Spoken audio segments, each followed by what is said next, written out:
Hello everyone, जय श्री राम दोस्तों। GST जो भी इंट्रोड्यूस हुआ था जुलाई 2017 में और अब तक इसमें 8 साल हो चुके हैं जीएसटी को आए हुए। फाइनली 56वीं बैठक में सरकार की आंख खुल गई कि लोगों की जेब में कुछ पैसा बच ही नहीं रहा, लोग अपनी इच्छा अनुसार खर्च नहीं कर पा रहे, लोग अपने निवेश के लिए कुछ बचा ही नहीं पा रहे। एंड जो अब टैक्स स्लैब थी जो 5%, 12%, 18%, 28%, उनको सीधा कन्वर्ट कर सिर्फ 2 टैक्स स्लैब 5% और 18% में कन्वर्ट कर दिया गया और एक स्पेशल टैक्स स्लैब को बना दिया गया 40%, जो कि सिन गुड्स से रिलेटेड है। सिन गुड्स मतलब कि जो हमारी सेहत को हानि पहुंचाते हैं वो पदार्थ, जैसे कि तंबाकू, गुटखा, पान मसाला, इस तरह के जो आइटम्स हो उन पर 40% लगेगा। एंड इसके अलावा जो लग्जरी आइटम्स होते हैं, है ना, उस पर 40% लगेगा, ये चीज़ें। एंड इसके अलावा जो डेली एसेंशियल जो आइटम्स है, जैसे कि घी, दूध, दही, मक्खन, दाल, चीनी, इस तरह के जो आइटम्स है उस पर जो पहले 12-18% जीएसटी लगता था, अब सिर्फ 5% जीएसटी लगेगा।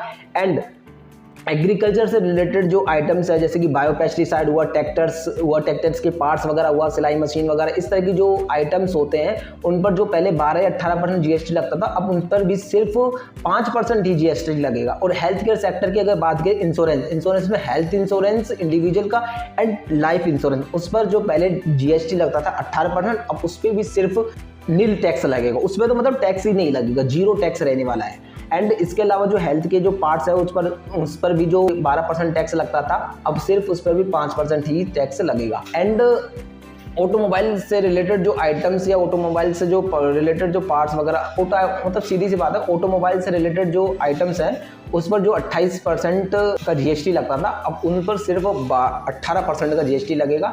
एंड जो इलेक्ट्रॉनिक से रिलेटेड आइटम है, जैसे कि टीवी हुआ, वॉशिंग मशीन वगैरह हुआ, एसी, एयर कंडीशनर बोले जिसको, उन पर जो 28% जीएसटी लगेगा, अब लगता था, अब सिर्फ 18% ही जीएसटी लगेगा इस पर भी। एक अच्छा इनिशिएटिव है सरकार का। हालांकि इस चीज़ को सरकार को पहले ही ले लेना चाहिए था, लोग परेशान थे इस टैक्स को बेयर करते करते। हालांकि इतना टाइम लग गया सरकार को, ये चीज़ें पहले ही कर देनी चाहिए थी सरकार को। एंड दोस्तों, अब जो टैक्सेस का जो नया सिस्टम आया है वो आम लोगों के लिए काफ़ी फ़ायदेमंद है। व्यापारियों को टैक्स को समझने में एक आसानी होगी और टैक्स का जो अब सिस्टम बनने जा रहा है वो एक अच्छा, एक समझने योग्य वाला सिनेरियो होने वाला है। एंड थैंक यू दोस्तों, धन्यवाद। जय श्री राम, जय हिंद, जय भारत, जय श्री राम। Thank you.